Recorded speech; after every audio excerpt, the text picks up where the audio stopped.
Hello there, and welcome back to the booth here at Pro Tour Kaladesh. Marshall Sutcliffe with Luis Scott Vargas. Luis, welcome back to the booth. We've got our second semifinal match for you. The previous one pitted, well, a veteran versus a newcomer, and this one is no different. We've got Shota Yasooka versus Ben Hull right now.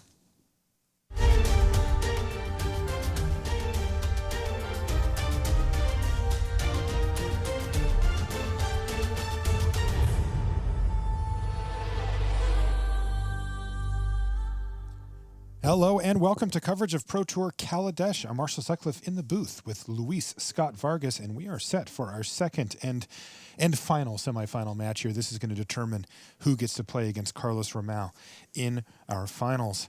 To start things off, we've got our Hall of Famer, our much more experienced Pro Tour player of the two as well, Shota Yasooka, with 49 Pro Tours played. He's in the Hall of Fame. This is his fourth Pro Tour top 8. He's on Grixis Control, a deck of his own building. His opponent on the other side of the table, first Pro Tour.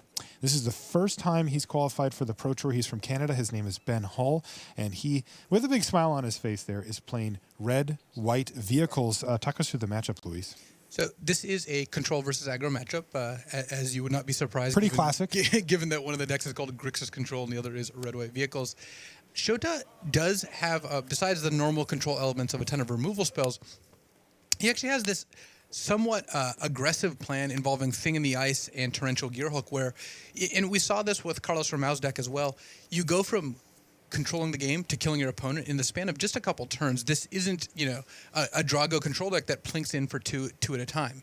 This is a deck that goes, play removal spell, and all of a sudden attack you with a 7/8 Awoken Horror. Now, the third time you said a removal spell was a charm for Ben Hull there, as he finds a Declaration in Stone to take down Thing in the Ice, and well, he pecked in there for 1 damage with his Thraben Inspector, but not a particularly blazing start here for Ben. No, and if you take a look at Shota's hand, it was actually the kind of hand that you might not even want to keep on the draw, but luckily for Shota, he earned the ability to play first based on his seed in the Swiss rounds, because he had Thing in the Ice, Void Shatter, Glimmer of Genius, so a 2-drop, a 3-drop, and a 4-drop, but his 3-drop and 4-drop don't really affect the board. But luckily, he's drawn a Galvanic Bombardment, so despite Ben's relatively fast start, I think Shota's going to be in okay shape here. Okay, good turn here for Ben Hull. Another Thraben Inspector and a Selfless Spirit, though the Selfless Spirit's going to get picked off by Galvanic Bombardment here from Shota Yasooka. He cracks a clue and then fires that off. That was all on Ben's end step. Now we have the 4th turn of the game here for Shota Yasooka. Like you said, he did get to be on the play. He was the 2nd seed coming in. Ben was the 6th seed. Ben also having to earn his way to this seat. Yeah, Shota hasn't played a game of Magic yet today. Well, maybe that's not true. Maybe he's played a bunch of games of Magic, but he hasn't played a game in the top 8 yet. Yeah.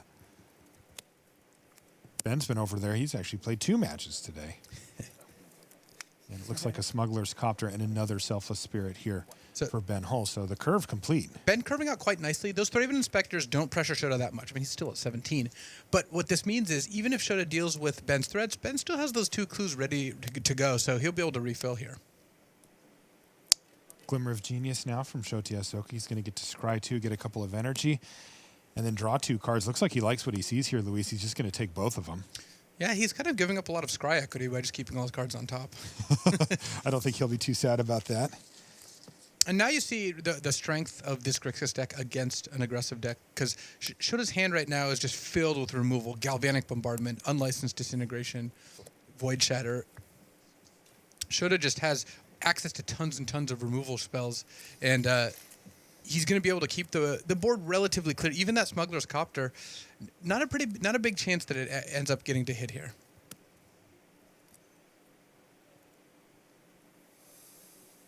Shota Yasooka, really, to use the expression of pros pro, he's someone who was known as one of the best players even before his induction into the Hall of Fame, and it's no surprise that he's doing well this tournament. Yeah, the level of respect that Shota gets among the professional community as well is really exceptional. Everybody in the professional community has their opinion on every other player. They always constantly rank each other. We don't do much rankings or ratings. But for some reason, Shota seems immune. There's nobody that has even a criticism of him. They just all say he is a stone master of our game. And he's doing a really good job keeping the board clear here. Yeah, he's going to kill DePaula here. with a Harness Lightning, leaving up 3 mana still. Well, those Thraben Inspectors have been about the only thing able to get in for damage this turn, and knocking him down to 12 this turn. Well, eventually, Wandering Fumarole starts to be able to, play blocking duty here. I don't think Shota's in a hurry to kill Thraben Inspector. But Ben is actually at risk of outcarding Shota. Shota, despite having all those removal spells and even that Glimmer of Genius, well, Ben hasn't traded poorly with any of his cards. All of his cards have traded 1-for-1, and his Thraben Inspector is even better because of those clues. And he's not done yet either, by the way. He's got a Pia Nalar and a Sky Sovereign Consul Flagship in hand. But Void Shatter is going to be able to trade for whichever of the first threats Ben plays here. Because Pia Nalar is a 2-for-1, she makes a Thopter. I think Shota has a pretty big incentive to cast Void Shatter. And had Ben drawn a 5th land and played Sky Sovereign, then Shota certainly would have at least considered countering it, because despite having no creatures in play, Sky Sovereign's also just a 6/5 attacker. Right. What about Depala? That's what he drew for the turn. So Ben has the option to play either Depala or Pia Nalar here. Depala is at her most effective when she can immediately crew a vehicle, and then you can start paying mana into that X. We saw Ben play that earlier and end up not hitting. Well, with Shota with not a whole heck of a lot else to do, he's going to activate a Wandering Fumarole and block one of the Thraben Inspectors to only take 1 damage rather than 2. And that will leave the door open for Ben to resolve a spell, because Shota can no longer cast Void Shatter. Yeah, and he's going to take what looks to be the more powerful of the two, at least in this particular instance, and play Pia Nalar. Just another land off the top there for Shota. And what Shota really needs to draw to start closing this game out is something like Torrential Gearhulk. Had that thing in the ice survived, then it would have flipped many turns ago. So this is one of the strengths of the Red-White Vehicles deck. Despite being a low-to-the-ground aggro deck, cards like Thraben Inspector, cards like Pia Nalar, cards like Smuggler's Copter all make it so much more likely that you have gas going into the mid-game. He's also got 2 Radiant Flames in the main deck. Sure, he wouldn't hate to see one of those at this point. That would be a great draw for Shota, just because he doesn't want to spend a card killing Thraben Inspector, but if one card can kill both Inspectors, Pia, and the Thopter, it's a great deal.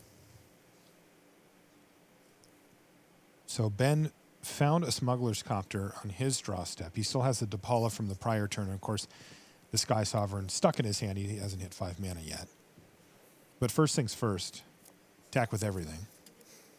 And so Pia could prevent Wandering Fumarole from blocking, but the thing about Wandering Fumarole, despite smashing for 4 turn, we've seen that happen a lot during this tournament. If it wants to deal 4, it becomes a 4/1, because it's a 1/4 and it can switch its power and toughness. I don't think Ben's going to be too sad if Shota wants to trade one of his lands for one of Ben's attackers here. And Ben's actually going to take a pretty aggressive line here. Use Pia Nalar to make the Thopter +1/+0 until end of turn with her activated ability. Is that going to prompt Shota to use his Galvanic Bombardment?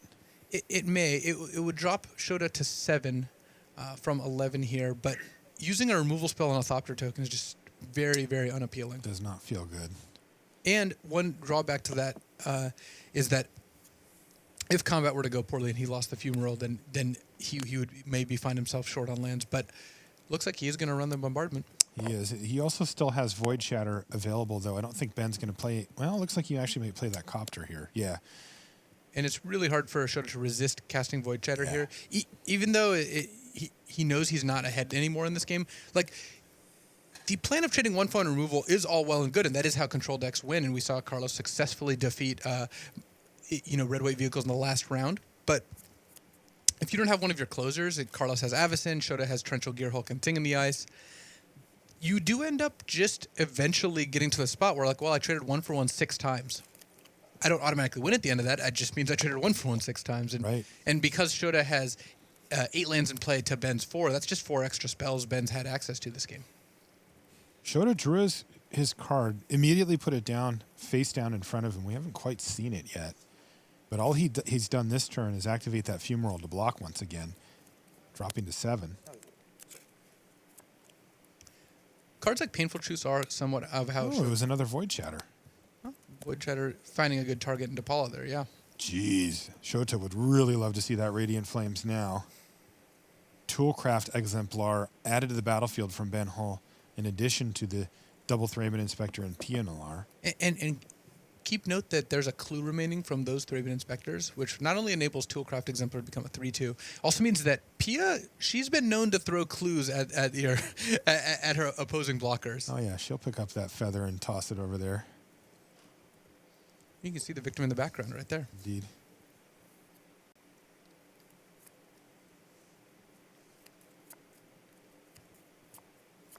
Shota doing a masterful job of concealing the card in hand from pretty much everyone.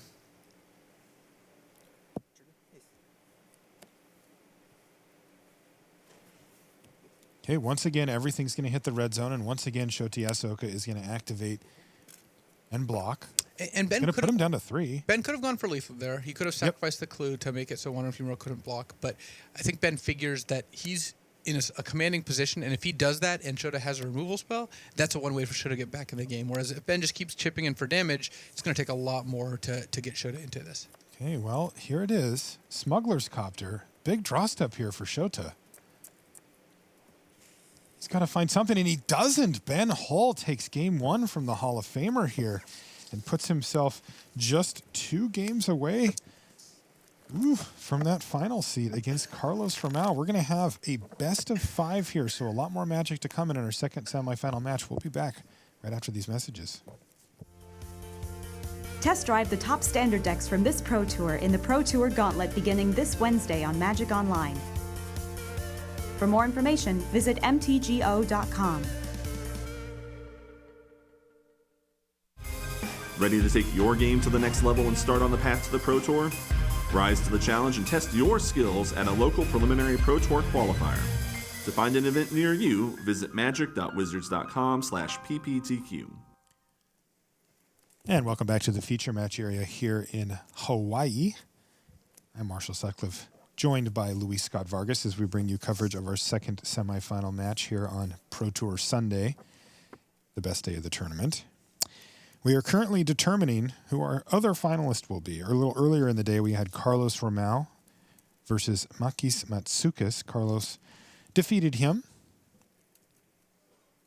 giving up just 1 game, and is now waiting in the wings to see if it's going to be Ben Hull or Shota Yasooka. I mentioned it at the onset here, but this really is a case of a lot of experience at the Pro Tour versus virtually none. Ben Hull from Canada playing the red-white vehicles deck. It's his first Pro Tour. He qualified via RPTQ. But Shota, on the other hand, has been playing professional Magic for quite a while. He's got 49 Pro Tours on his resume, and he's, in fact, in the Hall of Fame. RPTQs, for those that haven't qualified that way before, is a regional Pro Tour qualifier. You can play a local one called a PPTQ. And if you win one of those, that qualifies you for the regional Pro Tour qualifier. You fly out to that, and if you make the top 4 of that, then you're going to get invited to the Pro Tour. You get some other prizes, too. Yeah, you get a RPTQ promotional foil, like a Snapcaster Mage was last season, I believe, and then you get a flight to the Pro Tour. That's right. One of the key cards that we've seen jump out at Standard, and maybe one of the best cards that we've seen in Standard out of Kaladesh, has been Smuggler's Copter. Just wanted to get your quick thoughts on this card, Luis. Things everywhere. Well, we saw 16 in the top 8, which honestly is not that surprising given the wide range of the field. Though coming into the tournament, I think people expected to potentially see more, and that's because this fits into such a wide range of decks. We see Teamer Emerge playing this deck or playing this card. We see Joey Manor playing Blue-White Flash playing this card. All the Red-White Vehicles decks play it, as does Red-Black Madness. It's just a very efficient flyer. A 2-mana 3/3 flyer would be a great deal. And when it attacks or blocks, the draw card, discard a card part just smooths out your draws so well.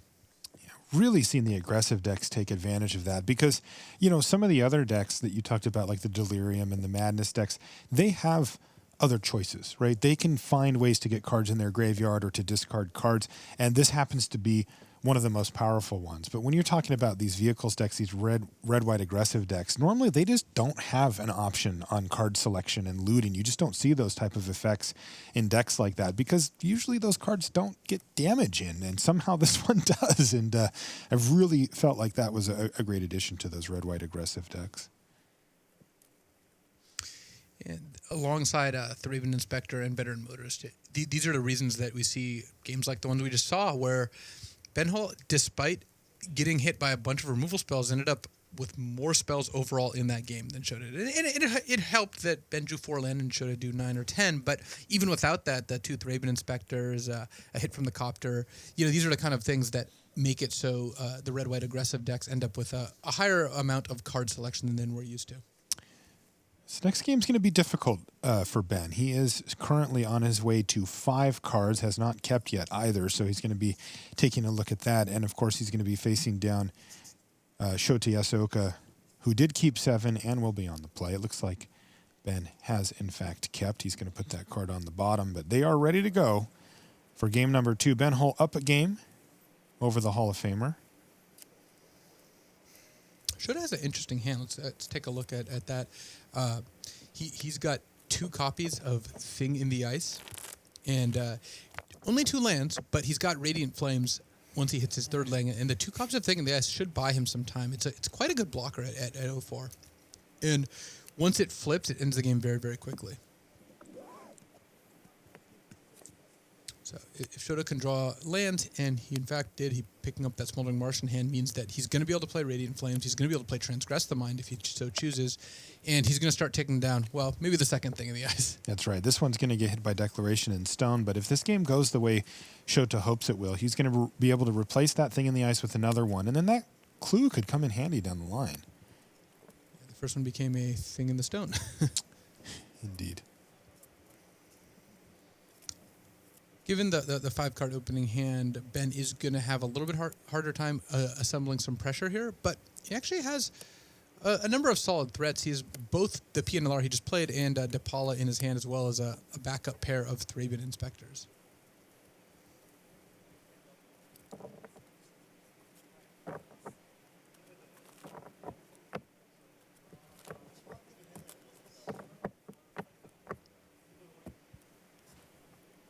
All right. The 1 copy of Transgress the Mind in Shota's deck is not the kind of card you generally want against an aggressive red-white deck, but as it turns out, if Shota casts it this turn, he is going to hit. He's going to see a Depala.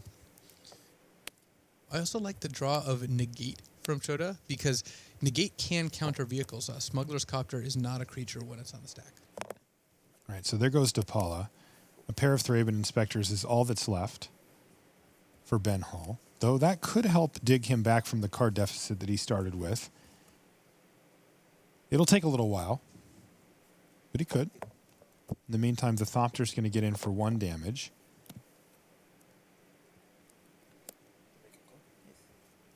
Thraben Inspector, make a clue, do it again, do it again.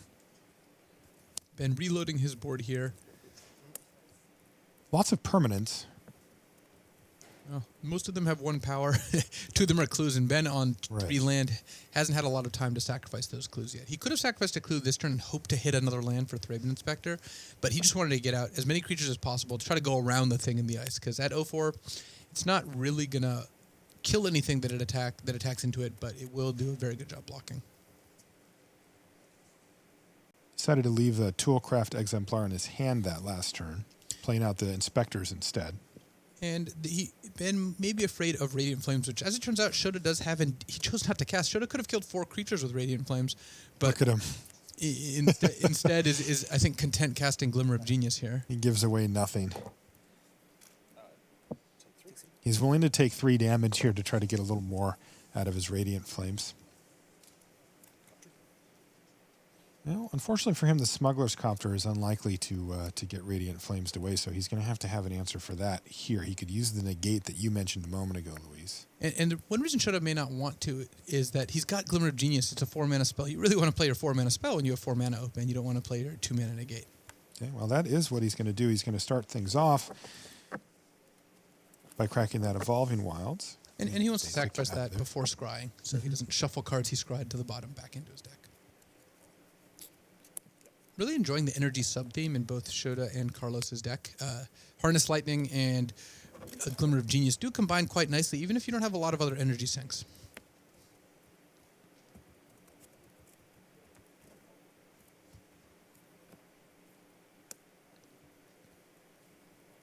Also, like Shota doesn't even look at those 2 cards yet. He doesn't need to know them.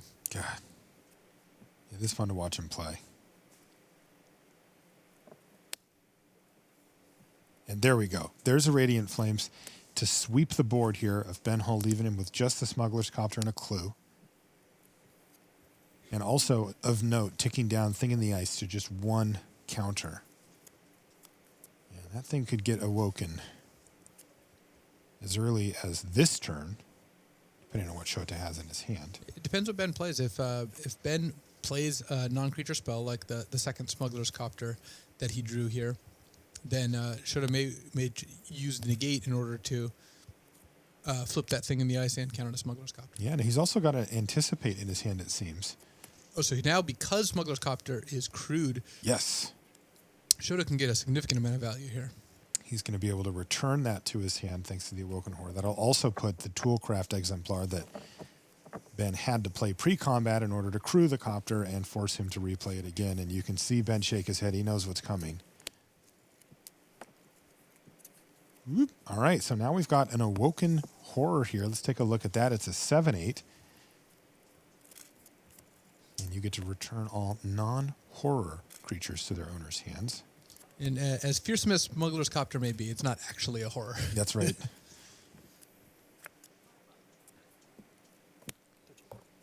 And Shota's going to attack for 7, and this gets going really quickly. yeah, this is where Shota's deck plays best. He's got a threat out, and now his removal spells, the 1-for-1 trades that he did in game 1, much more profitable. When your opponent's getting chomped by a 7/8, then you really you're getting a lot more value when you're negating or casting Harness Lightning.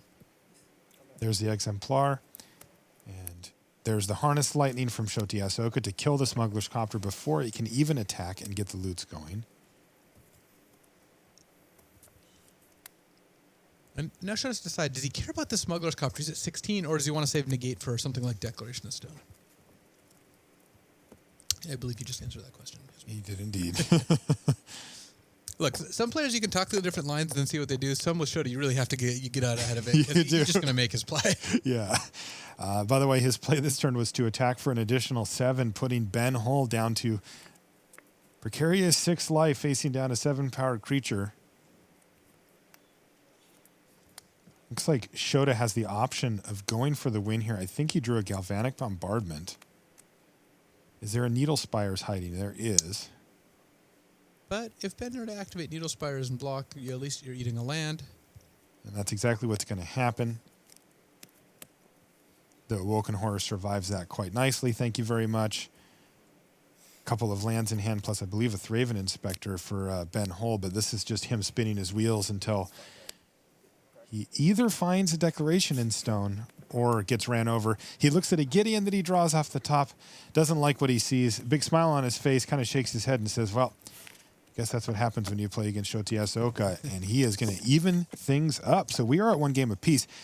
Now, what that means, of course, Luis, is since we're playing best 3 out of 5, the first 2 games that we just played were pre-sideboarded. The players were not allowed to sideboard for game 2, but for any of this game, the next one, or the one after that, they are allowed to sideboard. So let's take a look at the sideboards of our players. We've got Shota Yasooka's sideboard lined up here. Grixis, Control. Now, he's already a control deck, so you'd figure that in the main deck, he's already fairly well set up to kill a bunch of creatures, but does it get even better for him post-board here? It does. Bringing in 3 copies of Weaver of Lightning, an additional copy of Radiant Flames, going up to 3 Radiant Flames total. Those 4 cards alone are very good for Shota. There are some other potential options, negate against vehicles and Gideon to the slaughter as a removal spell, though, given how many tokens Ben can make, that one seems a little more suspect. And potentially Confiscation Coup, though Shota has an access to enough cheap removal that the 5-mana removal spell, way less exciting than things like Weaver of Lightning and Radiant Flames, which I think are just incredibly good in this matchup. You know, I'm looking at Shota's deck list here. I'm wondering, what are the cards that he doesn't want? You know, I'm looking at cards like maybe Void Shatters. Like, are these counter spells the type of things he's going to be pulling? Counter spells would be pretty high on the list. You also can't run all the Painful Truths that you want, because sometimes when you're getting attacked, paying 3 mana and 3 life and not affecting the board, just not a play you can make. A little too much truth, a little too much pain. Definitely, especially since despite Shota wanting to trade 1-for-1 and pull ahead with a card advantage engine, he just has access to better ones than that. Now, on the other side of the table, we've got Ben Hull, who once again, when you think about the matchups that a aggro deck cares about, they certainly keep in mind decks like the one that Shota is playing. He's got a Chandra Torch of Defiance, a pair of Gideons for the Planeswalkers in his sideboard. He's also got, interestingly, 3 Weaver of Lightning of his own, which I don't think he'll want here. If both players made an agreement to board in Weaver of Lightning, I think Shota would be a lot happier. Fragmentize ×2. 4 Galvanic Bombardment, not going to find a lot of targets in Shota's deck. Same thing with the Harness Lightning. And he does have 2 Sky Whaler shots. Now, the interesting thing about that is that a fight that he wants to try to fight? He will find targets eventually for those Sky Whaler shots with the 2 Torrential Gear Hulk and the Awoken Horrors. But it feels like things had already gone horribly awry by the time you that feels resolve like that. that's trying to win a battle that your deck's not equipped to fight, which is to win the fight after your opponent has already resolved a Torrential Gear Hulk or flipped a thing in the ice. On the other hand, the Planeswalkers, traditionally have been very effective against control decks, especially those light on creatures. And I would expect to see more Gideons and potentially even a Chandra, especially since Ben Hull probably doesn't want these Harness Lightnings that are in his main deck. Decoration in Stone, we've seen him keep in previous matches, and I wouldn't be surprised if he wanted them here. Yeah, he did fire those off on things in the ice both times, both games that we've seen this far. Chandra going to be good? She definitely has merit. The fact that she can -3 to kill thing in the ice is very, very good. And then both her plus abilities are relevant here. So I could see Chandra being a more effective card than Harness Lightning, even if Chandra may not be the most effective card in the format against Shota. It's certainly one of the better ones in Ben's sideboard. Ben went deep against aggro. The 4 Bombardments, the Harness Lightning, and the 3 Weavers are a testament to that, and Fragmentize as well, often coming in the red-white mirror. And that's part of the reason he's here in the top 8. There's a lot of decks where those are good against. On the other hand, playing against a deck like Shota's, or if he beats Shota, playing against like Carlos's, he doesn't have as deep of a sideboard against those decks. All right, well, players are, looks like they've finished sideboarding and are now shuffling up, so we're just a couple of minutes away from our game 3 here in our second semifinal match. You can see that trophy sitting in the background there. It's kind of cool. They've changed it around a little bit. You get that top part if you win, and that'll have a little plaque on there that's specific to the Pro Tour that we're playing in, where it says Champion Pro Tour Kaladesh there. You get that you get to put on the mantle at home. And then the really cool part is that you get your name on one of those little plaques as well. I mean, you wouldn't know, but the people that have won Pro Tours get their name on. The people who have earned it. Yeah. No, I looked. I saw yours on there. It is. So I've been told. 2008. Also I looked. But Berlin. Yeah, and I like that, right? It makes it kind of timeless that you get to have that on there no matter. Yeah, I think it's a very cool addition to kind of like the history of the Pro Tour. And you get a cool trophy of your own as well. Indeed. I just want one of those eager constructs. Where those are going after the show. We'll talk. All right. Okay, so opening hands here. Looks like Shota has a 7 that he'd like to keep. Yeah. Pair of islands. He's really counting on those anticipates. That's the 2 cards to the left of the islands. Because he's got three red cards. All right, so he's gonna decided ship it that was back. a bit of a gamble. A little too slow. The good news for Shota is that Hull is also going to 6 here. So we have 2 mulligans. Never what you want to see, but hey, fair is fair if they're both going to do it. I think if Shota were on the play, he would be a lot more inclined to keep a hand where he goes land, go, anticipate, find a red source. On the draw, that is a bit risky.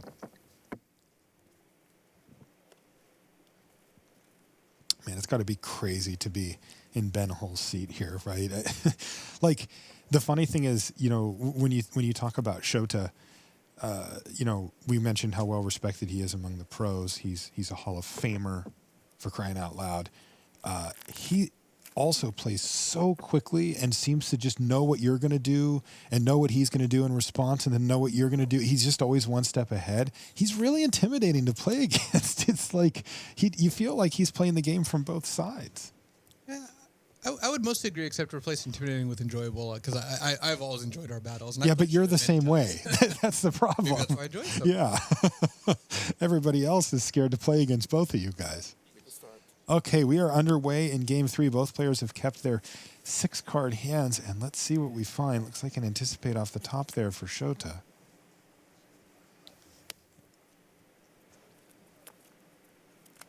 This time Shota has access to red mana, so I think this hand started out significantly better than it did previously.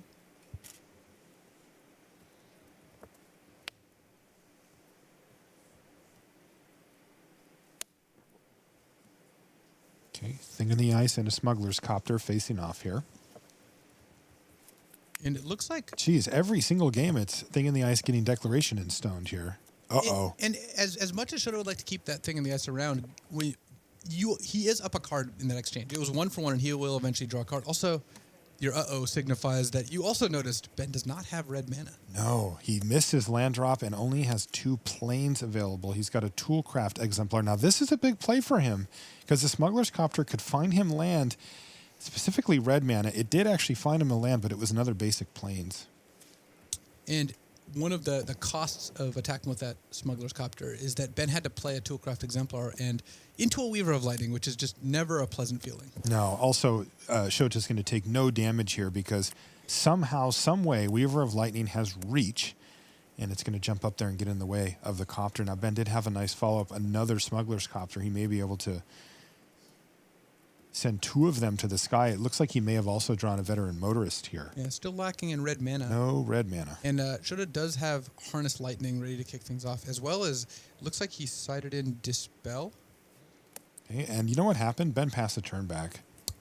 He just said go. So what Shota's going to do is he's first things first going to sacrifice that clue to draw a card. And now we're going to see the Harness Lightning now, or is it going to be an Anticipate? Looks like an Anticipate. So I believe that was an Anticipate in his hand, not a Dispel. Oh, so this is a little bit touchy. So what happened is Ben never actually went to combat to trigger his Toolcraft Exemplar, which does get a toughness bump of 1. He simply said, go.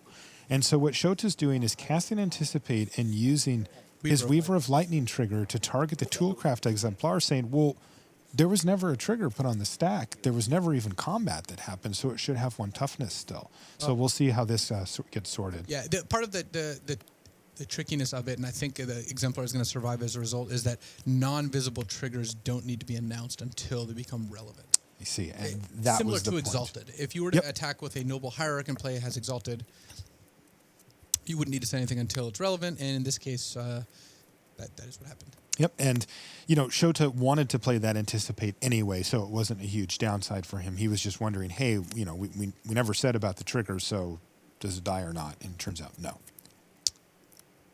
But that does buy him a Thing in the Ice. Now that there's actually going to be an attack, Ben is very deliberate about announcing the trigger. He's going to crew the Copter. Now, he did find a land. Unfortunately for him, it will enter the battlefield tapped. It was an inspiring vantage there. Yeah, and the disadvantage here is that it does, because it's his 4th land, it doesn't actually work out, as you are, I'm sure, about to say. Well, actually, I already said it, but...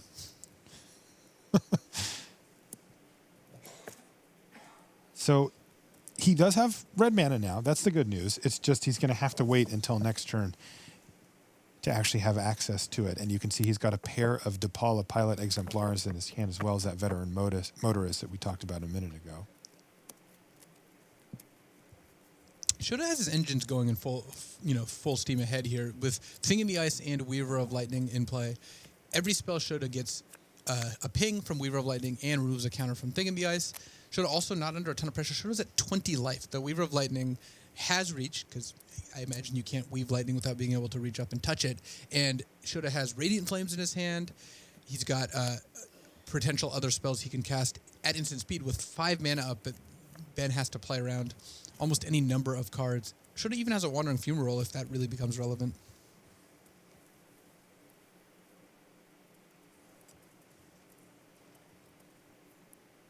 Still holding on to that Harness Lightning. So even though DePaula makes Smuggler's Copter a 4/4, Weaver of Lightning plus Harness Lightning can deal a total of 4 damage if necessary. Game of combat trigger. Stuck.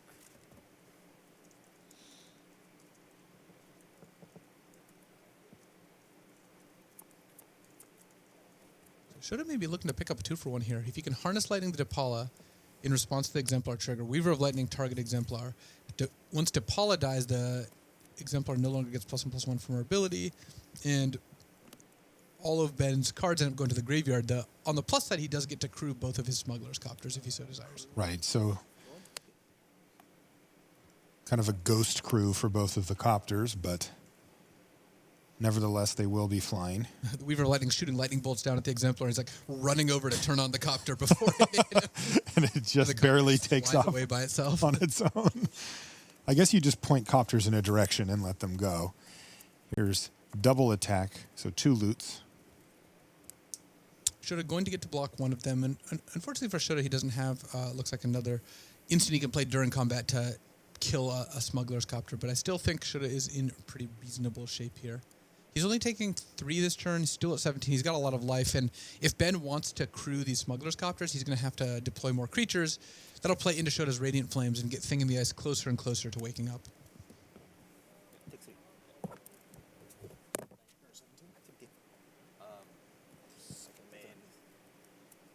Second main phase, Needle Spires for Ben Hull before passing the turn back. Ooh, unlicensed Disintegration off the top for Shota.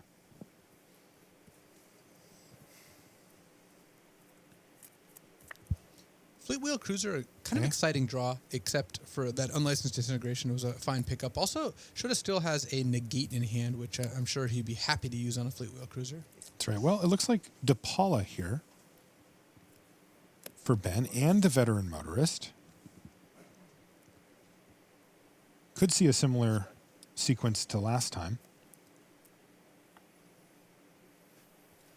where both of the creatures end up dead, but there's still 2 Smuggler's Copters attacking. Yeah, that's a pretty good chance that Shota wants to set up a Radiant Flames at this point. Ah.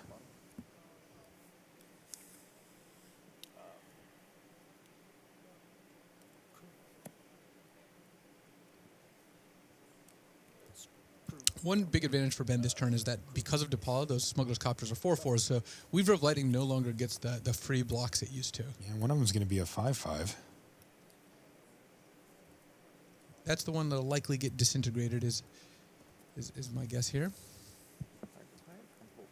Shota doesn't care that no one licensed that disintegration. No, he's no time to apply for the proper permits. The disintegration is occurring. He's got his own license.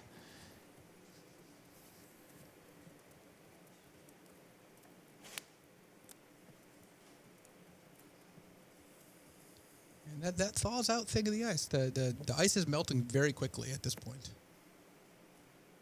I think that's what Shota's thinking about, trying to line up when Thing in the Ice is going to get that last counter off of it, but also balancing that out with Radiant Flames and what he can kill on the board. Shota did nothing. So both of the Copters attack. This is for 9. And so that gives Ben an extra loot from the Copter, but Shota might be fine with that and still be planning on casting Unlicensed Disintegration. You know, a play that we've seen Shota make numerous times in this tournament, negating his own spell to flip Thing in the Ice. We have seen that. And it's possible that we're gearing up towards that this very moment.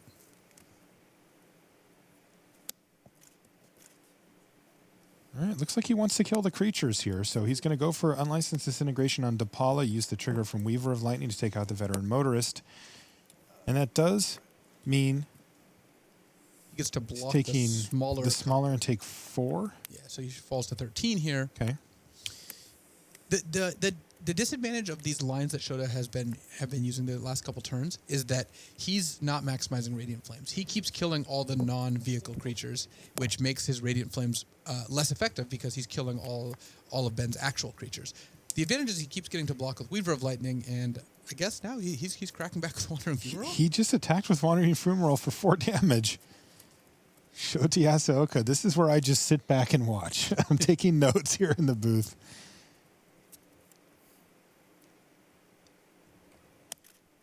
Another Veteran Motorist for Ben Hull. Shota says yes. Scry those 2 cards to the bottom.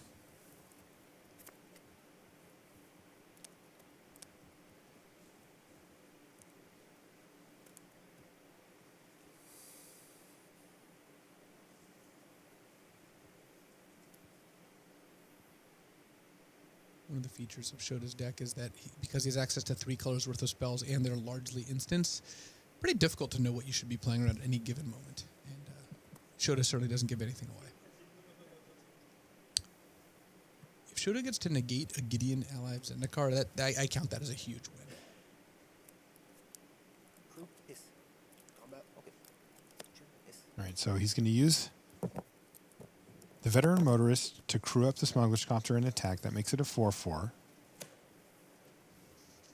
Dropping Shota down to 9, and there we go. There's Gideon. And here's negate. You said that was a huge win for him. Also, we'll note, once again, the Weaver of Lightning trigger is going to take down the veteran motorists. They just cannot stay on the battlefield. Oh, yeah. Shota has now taken down 3 veteran motorists with those Weavers of Lightning, and now Shota has Thing in the Ice ready to go because he's picked up 2 copies of Galvanic Bombardment. He's basically never going to cast the Radiant Flames this game, is what it's looking like. He might actually just go completely aggressive and cast Galvanic Bombardment on one of his own creatures in order to attack a Thing in the Ice right now. He could even activate the fumarole if he doesn't have anything else to do. There he goes. How about you take 11, Ben?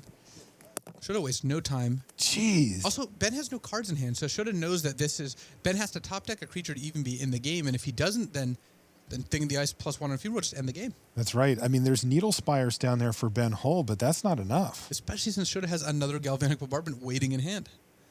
So Ben, God, I love watching Shota play, man. Ben can activate Needle Spires. If Shota goes to kill it, crew a Smuggler's Copter. If Shota goes to kill that, crew another Smuggler's Copter. So Ben can actually survive a turn with this line of play, but it involves him putting a lot of his cards in the graveyard. And that was also just to earn him the chance to chump block.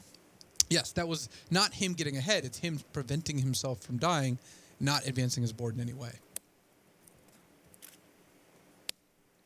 And we are going to see that play here. There's Needle Spires.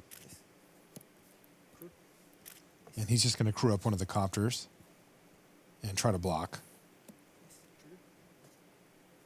And Shota says, yeah, okay, that's fine. I'll switch to power and toughness, dropping you to 1. Shota at a pretty comfortable 9. That was a Chandra off the top there for Ben Hull. If Shota was at a fewer life points, then Chandra may be able to threaten a little bit of damage here. But given that Shota's at 9 and has Galvanic Bombardment, that would keep away that Smuggler's Copter if it were even to attack. It's going to be really hard for Ben to not die to Awoken Horror here.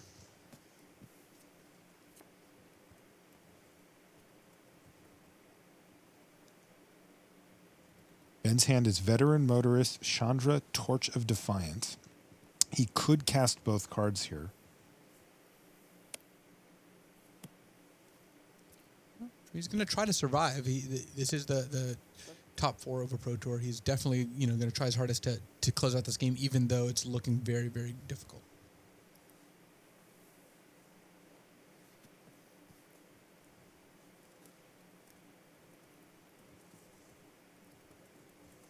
Ben fighting the fight here, taking a look through his graveyard before he makes the decision on what to do with this Scry 2 from his Veteran Motorist.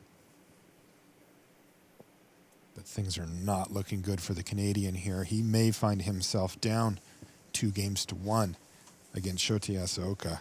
I've been in the position Ben is in right now, where you're like scrying when you're losing badly, and you're trying to think of what you'd even keep on top, and there's just not that many cards. It looks like he did keep 1 card on top, but again, I think it's going to be more of a temporary solution rather than him able to get to a point where he's actually winning the game instead of just not losing the game.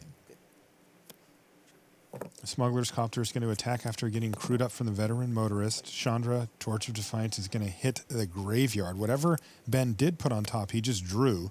It's a Thraben Inspector. He's going to crack the clue immediately and then pick up his permanents. He doesn't have enough to defend against the onslaught from Shota Yasooka, and Shota's going to go up 2-1, putting him a rather tantalizing 1 game away from the finals to earn the spot to play against Carlos Ramau. That would be a pretty epic matchup, Torrential Gearhulk Mirror. And, if you're Carlos, he just defeated a red-white vehicles deck. Yeah, granted a more aggressive version, but still. Who do you think Carlos is rooting for here? That's a great question. I think he'd rather play against Ben, probably on multiple levels. Sure, there's a chance that you just get ran over by the red-white deck, but he is playing 3 Radiant Flames in the main deck. He clearly was aware of this deck when he built it, and he knows how to play it. also, I was talking about the Pro Tour experience earlier as well. I mean, would you rather play against somebody who's in the Hall of Fame and has 49 Pro Tours under their belt, or somebody who is their first Pro Tour? Yeah. I mean, from the perspective facts of are facts. Pro Tour champion, Yeah.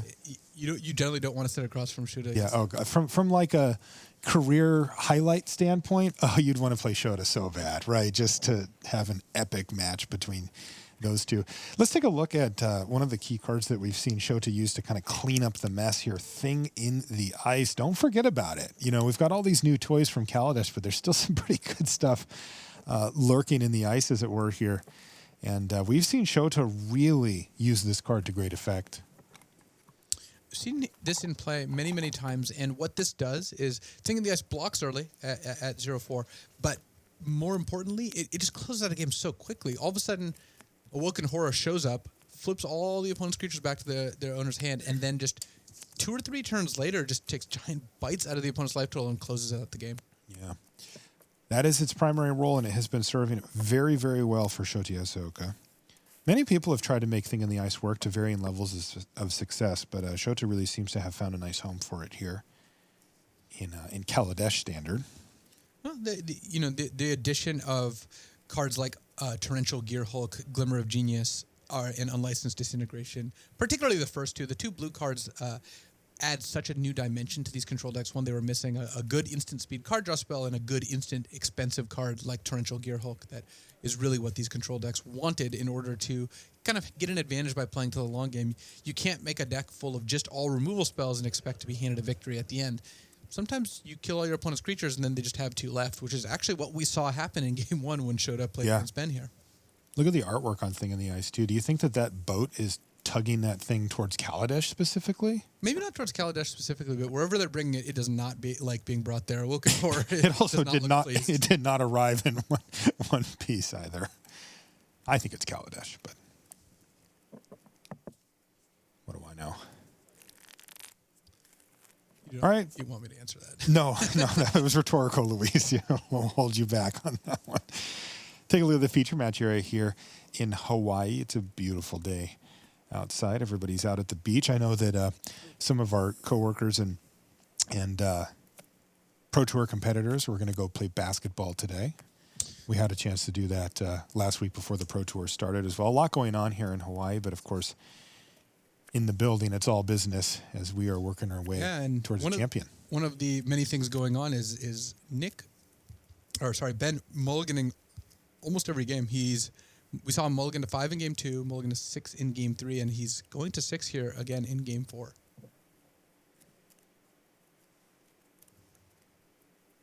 I'm sure there's some nickname. When your last name is Hull, you mulligan a lot.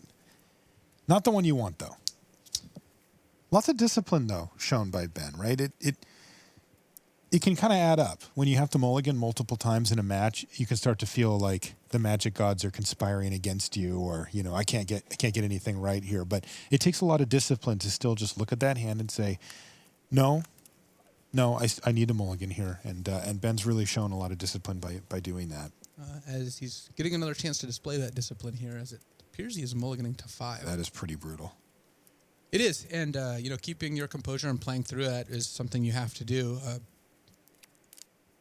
Pat Cox, who was also playing the Etherworks Marvel deck in this tournament, lost to Reed Duke when Reed mulliganed to 4. So certainly comebacks are capable of happening. The game is not decided, but starting with a 5-card hand is pretty severe drawback. Well, Ben does get to be on the play here in game number 4, and he's going to have things go right for him. Now, the good news from his deck, though, is that he does have a very low curve, right? His deck's game plan is fairly consistent with casting 1- and 2-drop creatures and trying to get in for damage. So if he can find just a reasonable mix of spells and lands here, he could at least put out a board state and put some pressure on his opponent, Shota Yasooka. And you know what? He's kept. So we are underway in game number 4. No 1-drop yet from Ben. I'm going to boldly predict that Ben kept a land on top here. Okay. Out on a limb there, Luis, but we'll see if you were right. Sometimes you take a shot in the dark. given that He has no other lands in hand. yeah, in his opening hand had a 2-drop and multiple 4-drops. All right, well, you figured it out. It was a plains.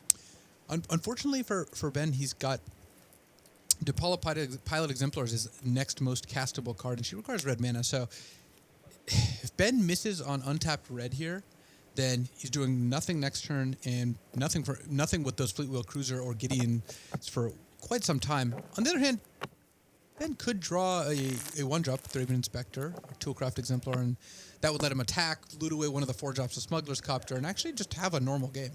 Okay, well, let's see if Ben can get there. Hopefully we'll get a good game. It is tough when you mulligan down to 5.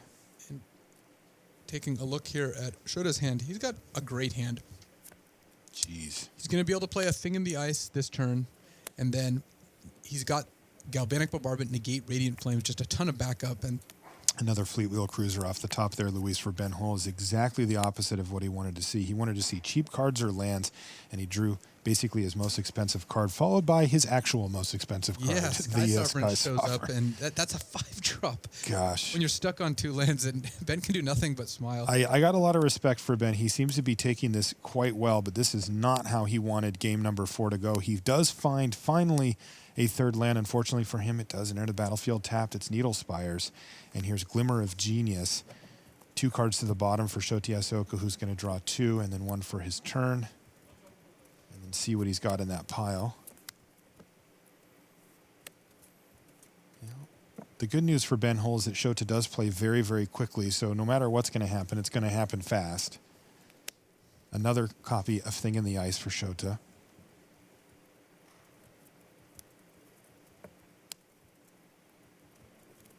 Land go.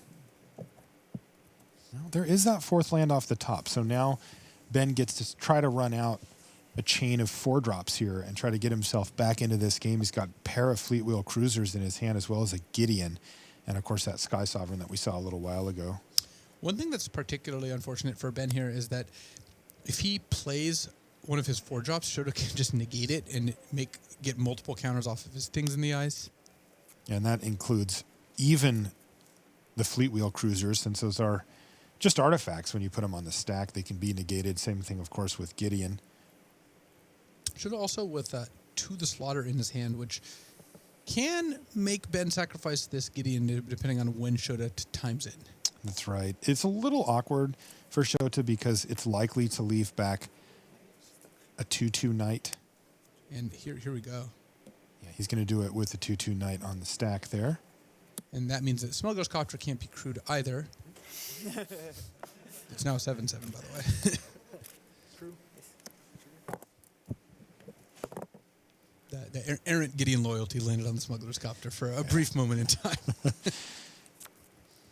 So the Copter does let Ben improve the quality of his hand, because Sky Sovereign doing what it does best in this particular game, which is getting traded in for a new card. That's right. Not what he wanted to see when he drew it. Well, he got it back by discarding it. Now, Thing in the Ice 1 is on 2 counters. The second one's on 3 counters, and they are going quickly. And here's Shota knocking both counters down by 1.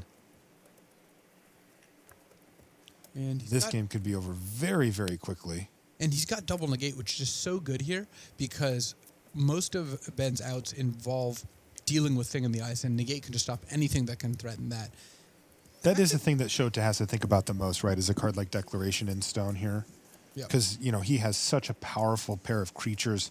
In a turn or two, they're going to be 7/8 attacking, and they're going to end the game so quickly. But, he doesn't have a whole lot going on beyond that. So if Ben were to find a way to say Declaration in Stone, both of them, it could really set Shota back a lot. So he just needs to make sure that doesn't happen, and he'll probably win the game. Here's Depala now for Ben Hull. Just trying to keep that Copter flying is all he's doing. Yeah, pretty good chance, though, if that Copter flies over, Shota just cast this Galvanic Bombardment for no effect other than the fact that it's a spell on the stack, which will flip 1 Awoken Horror and make it so Thing in the Ice, well, Thing 2 as it were, it goes down to 1 counter. Okay, so what we see here is Ben Hull is crewing the Smuggler's Copter and then paying the 2 mana into Depala's ability. He saw 2 lands off the top, which he put on the bottom. Here's Galvanic Bombardment. Like you said, it's actually only going to do 2 damage, so it doesn't kill anything. But what it importantly does is it unleashes the beast here. Here's Awoken Horror. And this is going to get out of hand very quickly. Another one off the top, by the way, for Shota. And this game is going to go in 7-point increments. 7 to 13, 14 to -1. Yep. You can hear Ben kind of laughing just because of how absurd this game has played out against him. The only way for that thing that's not to flip is if Ben does not put a non-creature spell on the stack and give Shota no target for negate, but it's going to be really difficult to do. And even if he doesn't. Yeah, Awoken Horror still, there's already one out there, so Yeah. even if Ben doesn't, it's going to be effective. Veteran Motorist is going to be Scry 2 for Ben Hull.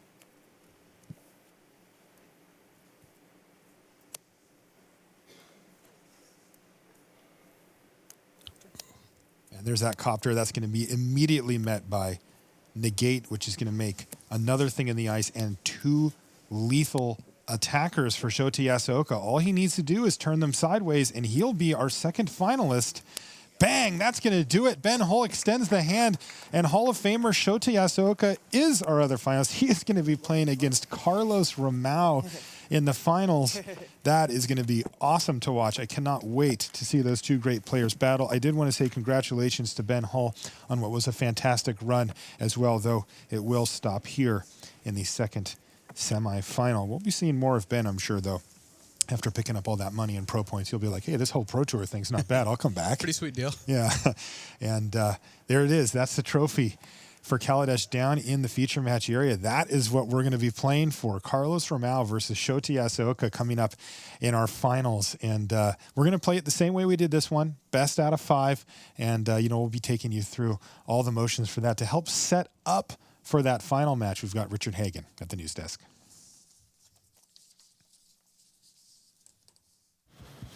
Marshall, Louise, thank you so much. We'll see the guys shortly for the final. Well, there we are then. We're going to see a 2-time Pro Tour champion, whether it'll be Carlos Ramau from 2002 Worlds or from 2006 Charleston, a team Pro Tour, Shota Yasooka. You're guaranteed a second timer in the end. So we've got about 10-15 minutes before the final. Rich, BDM, Ian here with you. And we're going to start by walking you through the day so far. Let's take a look at the bracket and show you what's been going on. If you've only just joined us, shame on you. Where have you been? But you haven't missed the final. That's the good news. Here is the bracket coming right up. And we began our day with Carlos Ramau against Joey Manor. And that one, Ian, Carlos Ramau, 3-1 winner with Jeskai control over White Blue Flash. Yeah, indeed. This actually was a little bit of an upset, depending on who you ask here, in that traditionally these disruptive aggro decks, as we call them, in the style of Joey Manor's White Blue Flash, they're usually advantaged against a more controlling deck, just being able to play threats at instant speed and chip away for damage, leaving up counter spells. BDM, it actually looked pretty straightforward for Carlos Ramau, though. Yeah, absolutely. He was able to do the things that control decks do: sweep up the board, put out a big threat, mop up the game, and really kind of take the match quite handily. Talking of taking the match quite handily, in the bottom half of our bracket, Ben Hull was playing red-white vehicles against Li Shi Chan with Mardu vehicles, so lots of wheels on show, but Li Shi Chan ended up spinning his wheels somewhat, BDM, because it was a 3-1 win to Hull. Yeah, I think the big question coming into this matchup was this sort of like next level vehicles deck, this Mardu vehicles deck, going to be able to take down, built for a lot of other decks perhaps in the field, but maybe not optimized to beat, last year's model, as it were. The red-white vehicles deck that's been a part of this format since week 1 of this new standard. And, maybe it got a little too tricky, but the red-white deck was able to go under and win, again, it seemed quite easily. Ian, we've got a standard Grand Prix in Providence next weekend. Red-White Vehicles has obviously been prominent. It's got all the way into the top 8, of course, as has the Mardu Vehicles. Do you have a sense of which way the field may turn? If you're going to be Vehicles, are you going to want black in your deck? How do you see it? Yeah, it's a great question. I think Li Shitian's deck was very well positioned for this weekend against the field at large, being able to splash the black and especially the blue sideboard cards, which we didn't see coming in this matchup, but notably 4 copies of Ceremonious Rejection there, which we saw being really handy for Li in the Swiss. I think in a wide open field like a Grand Prix, I would go with Li Shitian's build. If I was expecting to play a lot of mirror matches, I'd probably go with the more traditional red-white build. Okay, so that was part 1 of our quarterfinals. Stage 2 then introduced the 3 and 4 seed. That was Pierre Dajon and Matt Nass. They came in to the fray. And what we saw first of all was Carlos Ramau. He was up against Matt Nass with Teamer Etherworks. BDM, the Teamer Etherworks deck, a real breakout this weekend and tons of fun. Yeah, absolutely. This was the deck every team had an Etherworks Marvel deck, and we're trying to figure out whether or not it was good enough. How reliable could you make it?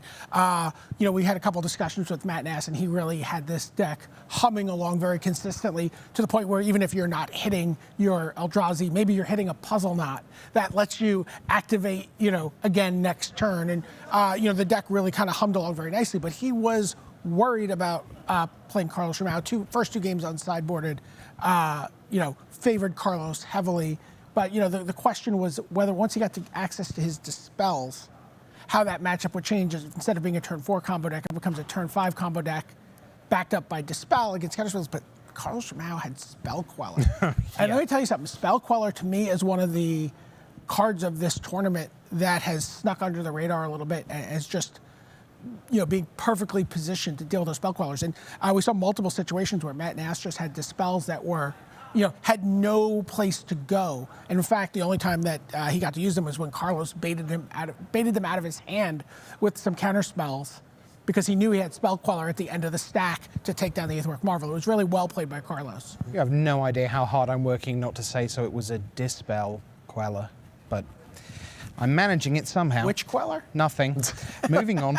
So Matt Nass lost 3-0 to Carlos Ramau. In the other half of the bracket, Ben Hull, who'd already beaten Li Shichan, he was back with red-white vehicles. Pierre Dajon enters the fray. Blue-red spells in, and this was yet another really fun Kaladesh heavy deck that came out of this new Inventor's Paradise, if you will. That's right. Pierre Dajon's deck is probably one of my favorites of the tournament, certainly my favorite of the top 8. Super cool, Dynavolt Tower, who doesn't love it? Just an awesome card there. We saw that matchup play out. I think going into the match, in my mind, it was a pretty close match, could go either way. Pierre's deck has a lot of early interaction, but going up against the red-white vehicles deck, sometimes they have a great start and they just kind of run you over quite literally. As it turned out, things did not work out that well for Pierre there, and red-white vehicles did advance from that match. Right, but BDM, if you are thinking of sleeving up blue-red spells, you shouldn't be discouraged. Perhaps you shouldn't watch the Pierre Dajon-Ben Hull match because there's not a lot of excitement there, but through the Swiss, we saw tons of great action for Pierre Dajon. Absolutely, this deck is a real corner turner. Right, it would be, maybe we're talking about these vehicle decks, but this is a deck that corners very, very well. It finds itself getting the board stable, being able to do some stuff. And I got to tell you, the breakout card for this deck is not a main deck card. If you just look at the main deck, you will not see the Niblis of Frosts that are hiding there for Pierre. And Pierre said, I didn't lose any games throughout the Swiss where I resolved a Niblis of Frost. It was a great card for him, and a different take game 2 for the spells deck, where suddenly all your spells are, sending a blast of ice and freezing a creature tapped and not untapping for a turn. Yeah, in particular, we saw a really cool game between Pierre Dajon and Oliver Pollock-Rotman, who was playing the Metalwork Colossus deck, and it was Niblis of Frost coming in out of the sideboard, repeatedly tapping down those 10-10 Colossuses and just 30 points of power. Just huge. Paving the way for Pierre to race in the air. So that was a cool match if you get a chance to go back and It really was. Yeah, round 13, I think that was Pierre Dajon against Oliver Pollock-Rotman, one of our short list for match of the weekend. Didn't quite win. For that, you'll have to wait for curtain call after the final. But we move on and we get into our semi-finals. And in the semi-finals, that introduced the top 2 seeds, Makis Matsoukas of Greece and Shota Yasooka of Japan. Ramau was the opponent for Makis Matsoukas. it was good news, BDM, that Makis ended his run with at least a game win, but it wasn't with a match win. Carlos Romao advanced. Right, absolutely. Makis Matsoukas from Greece came to this tournament with a deck that he basically built weeks before the Pro Tour. He kind of looked at the Kaladesh spoiler, said, I want to build a deck. I want to use Servo Expedition to, give, artifact boosts to these one-drop creatures. I want to play Reckless Bushwhacker to give a boost to my Servo Exhibition tokens, and I want to pull it all together with this package of, removal equipment, whatever. But this very unique deck. It comes to his first Pro Tour. By the way, gets past everybody to get into the semifinal stage of this tournament. Is one of the top 2 seeds in the tournament, the top seed actually, and ran into a titan of the game in Carlos Romao. Quite a big brick wall, to be fair. Yeah. So Romao won that one. That takes him into the final. And we have just finished our second semi-final here. And that was between Shota Yasooka of Japan and Ben Hull, who worked his way through the bracket to face Shota. And his reward for facing Shota was to lose to Shota, because Shota Yasooka advanced to the final by 3-1. We talk about end bosses all the time. Look at this bracket that Ben Hull had to go through, right? He has to beat Li Shitian. 5 Pro Tour top 8. That should be an end boss right there. Oh no, we're not done. We have a Pro Tour finalist for you in your next quarterfinal stage of this tournament. Oh, by the way, you got past both of those guys? That's sweet. How about Shota Yasooka, the Hall of Famer, playing in his 5th Pro Tour top 8, a Pro Tour champion, a really, and if he'd gotten past him, he would have had to face Carlos Romao, a world champion, in the final. So, it was a pretty staggering run of bosses for him to get past. On the plus side, BDM, he must have picked up a lot of experience points along the way. He probably gained, 16, 17 levels in this. He definitely won a free game in Dublin. Yeah, yeah, a lot of new spells in his in his book. All right, so that's the state of play. We're heading towards the final. The players are just freshening up, getting themselves ready to face the ultimate match. But there were great matches all around the tournament, and we want to just take you through some of the different groups that were here this weekend. We're going to take you around the world of MTG, see how the best players from your region did. Let's take a look at the overall standings as we ended up at the end of the Swiss, and we'll go around the world as we go. So let's start with North America, and let's take a look at our top 20 finishers from that region. So, of course, you've got Nas, Hull, and Mana in the top 8, and then, guys, you can discuss. You've both got an interest in this next gentleman, Reed Duke at 12-4. There on that chart, he's number 4. He was, of course, 9th, 10th in the tournament. Ian, it just seems Reed, even when he isn't making the top 8, is just routinely making the top 16. Yeah, another really, consistent, excellent performance from Reed here. He had a great run, stumbled a little bit in the second draft after 3-0ing the first one, and then had a crushing loss to Shota in round 15, knocking him out of contention for the top 8. Isn't this the same record he had at the last Pro Tour? Right, this is 12-4 into top 8. This is 12-4 into top 16. This was a pretty huge tournament. I mean, that is, when you talk about going to the Pro Tour and stringing together a season and stringing together seasons into a career, it's really just about putting together those great records and then letting the top 8 breakers fall where they may, right? Right. So those were the North American top 20. How about Europe? Let's take a look at the best finishers from my region of the world. There's Makis Matsoukas and Pierre Dajon. Well done to Italy, Matteo Mori and David Miani. Fantastic appearances by them. But France very well represented too. Raf Levy was one of the 6-0 drafters alongside Arnaud Baglin and Gregor Kowalski, a new gold pro from Poland. I have a feeling we're going to see David Miani show up on another list that we might have coming up here, because this was his first Pro Tour as well. We had 2 other players that we talked about playing in their first Pro Tour, but so is he.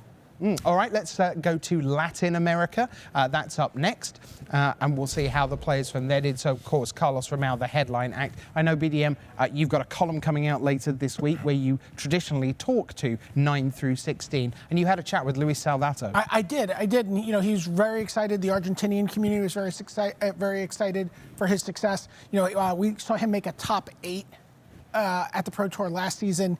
He said, I did it with a pretty awful deck. He had the red-white goggles deck. He's like, frankly, my deck, I 6-0 draft. My deck wasn't very good. He's like, I didn't do well in draft here. I went 0-3 to start the tournament. And then he rattled off like 10 straight wins before getting that fatal 4th loss, and then won his last 2, playing a blue-white deck that he was very excited about, and is looking forward to being better represented in the Pro Tour Gauntlet on Magic Online than he was the last time he got into the Magic Online Gauntlet. Awesome stuff. All right, what about Asia Pacific? That's our next region. Let's take a look there. Of course, you'd expect Japan to be heavily represented, and they are, but Hong Kong, Li Shichan, Australia, Matthew Anderson there, Ernest Lim, you see, Rico Kumagai, David Mines, another strong finish for the Australian, who was in the thick of things for the World Magic Cup race as well. Mike Rohn, representing the Philippines, is there as well. But of course, there are plenty, as I say, representatives of Japan. A word for Jun Ishihara, because BDM was right in the thick of things in the race for the top 8. He had a draw that ultimately cost him. I think that was against Tyler Hill in the penultimate round, and then he lost his winning in. Yeah, I mean, it's Magic is a is a cruel game. It's a great game at the same time, but a terrific job by him, and I'm sure we're going to see more of him at the Pro Tour upcoming. Again, players really were concentrating when you talk to them. They were like, look, my goal was to get to 11 wins, right? I came to this tournament. My goal was to get to 11 wins. My goal was to get another shot at this. I want to keep repeating. So good job by him. Absolutely. So what about the players who were in their very first Pro Tour? There were best part of 130, I think 131 of them. So, well, doesn't normally mean you get anyone in the top 8 because it's super hard, but they managed it. 2 of them, Makis Matsoukas and Ben Hull, were in the top 8. And then there is David Miani that you mentioned, BDM. Ian, when was your first PT? 2008 Pro Tour Berlin, I think. So that was Luis's also known win? as the Elves Pro Tour. Right, that was definitely Luis's win. BDM, you would go back to the 90s? Yeah, absolutely. Tommy Hovey's win, actually, in Los Angeles. So 97, 97, probably? Yep. yeah, it was Draft Pro Tour. And I didn't have to go very far at all because it was London 99 for me. But there is so much to learn when you come to your first Pro Tour, and so much going on away from just being able to play cards against people, because apart from anything else, this is 200 or so of the best players you've ever seen sitting in a room, and you want to meet them all and you want to challenge them all and find out what you can from them all. The desire for the knowledge is so huge. It was intimidating with less than 10 Pro Tours in the history books. Right. To play at that level of the game, to do it with more than 100 Pro Tours in the history books, and so many of the players who have been great throughout the history of the game in the room, the John Finkels, the Kais, the Yelgers, the Shotas. And look at Raf Levy, you sit down against him. Oh, nice to meet you, I'm Raf Levy. Is this your first Pro Tour? Yeah, it's my 93rd. So, pardon? So really great job by those players who managed a winning record at your first Pro Tour. But honestly, if you made day 2, that's fantastic. If you won a match, that is a great achievement, because just to get here, only you get that chair. I'm sure Marcus would like to switch his wins and losses against Shota. Yes. Yeah, that is certainly true. So what about the Gold Pros? Let's take a quick look at those for you. These are the players who, of course, are invited to every Pro Tour, so you'd expect lots of good records here, and 20 or more of them, indeed, had a 10-6 record or better. There is Raf Levy, we mentioned, Brock Parker up the top there. Mark Jacobson, he's part of East-West Bowl, Yeah, right? absolutely. He wasn't featured in the videos we did. He did not arrive until a day after we shot, but a big part of that team and a big part of that team's origin. Right, so that's the gold. Let's go up a notch. Let's look at the platinums for you. So these are the best of the best. Now remember, there were a lot of gold pros, and there are more gold than platinum, which means that the 20th platinum pro is likely to be a little bit further down the standings than the 20th gold. It is, in this case, it's John Finkel at 8 and 8, but you see Yasooka in the top 8, Li Shichan in the top 8. Watanabe just, really finishing, a win Half a win away from top 8ing during the week of his induction ceremony. And finally, talking of induction ceremony, let's look at the Hall of Famers. Now, I can tell you, you've got 20 there. Only 2 out of 22 Hall of Famers who played failed to make day 2. They had a 91% conversion rate into day 2. These are incredibly experienced, incredibly decorated players, and they had a cracking weekend all round. and one of them, Shota Yasooka, could still win the whole thing. So here we are, we're almost ready for the final. Let's take one last look at our players in the final and their decks. Here's Carlos Romão from Brazil, 34 years old, over $100,000. That could be over 150 by the time this is done. His second Pro Tour top 8. What deck is he playing? Well, he is on this Jeskai control list. Ian, does he have the tools to win the Pro Tour? I think he definitely does. I mean, what I love about his list is he just has more threats than Shota does here. In terms of the Torrential Gear Hulks are awesome. Archangel Avacyn, also a great card that can close out games pretty quickly. And I really like the 2 copies of Dovin Baan here. I think those are going to give him a big advantage if he can stick one of those in the mid game. Not a ton of dead cards you're seeing. I mean, obviously the Gates are not going to be very good at all in this matchup. But other than that, it doesn't feel like there's a lot of... Right, even the removal spells like the Harness Lightnings and things like that, those can take out, a miscellaneous thing in the ice. Sure, we've seen Declaration in Stone be great against Shota's deck in terms of taking out Thing in the Ice. So I'm sure these other removal spells will be good as well. Well, you mentioned the S word, it's Shota Yasooka. Let's take a look at this storied Japanese player. He is in the Hall of Fame. That was in 2015. 32 years of age right now. Closing in, he'll be over 500 pro points by the end of this weekend. He'll be over $300,000 lifetime earnings if he wins this one. 20 Grand Prix top 8s, his 4th Pro Tour top 8. And BDM, there's something very gratifying as a Hall of Fame voter when there is a lot of discussion about whether someone should or should be not quite in the Hall on the basis of their resume, that they then go on to demonstrate just why being in was entirely correct. Yeah, Yasooka really was an agonizing vote for a lot of people because everyone wanted to vote for him. Right, everybody you talk to, the people, they're like, I want to vote for him, but I have this criteria of how many top 8s you have. And he was someone who was just constantly excellent. And they ultimately voted him in correctly. Yeah, I was actually in a lot of conversations, with an R&D where people were talking about voting for Shota versus maybe not voting for Shota. And I think in a lot of people's minds, even though his resume was a little bit on the borderline at the time, as you said, the real tiebreaker for all of us is that he's just one of the most fantastic deck builders the game has ever known. And that is just such a tremendous skill. It's hard to overstate, just how great this guy is at building decks. And we've seen that again this weekend. Let's take a look at the deck that he is going to pilot in this final. It is Grixis Control. There you see it, all sorts of one of this, one of that. There's an Essence Extraction. There's a single Transgress the Mind, a single Ceremonious Rejection, a single Jace Unraveler of Secrets. BDM, this is the mark of someone who goes, yeah, and then every so often in that 10% matchup over there, I'm going to want to draw into the one copy of Essence Extraction. He thinks in ways that most people just don't. Yeah, I'm just picturing for the last week or so, Shota just absorbing all this information from the players around him about the metagame, looking at Magic Online results, looking at events from Opens and Japanese tournaments, and then ultimately going, okay, I'm ready, and building the perfect deck for the field. You're ready. I'm ready. We're all ready. It's time for the final. 2 heavyweights of the game going at it. Will it be Carlos Romão of Brazil? Will it be Shota Yasooka of Japan? It's time to find out. Here comes the final of Pro Tour Kaladesh.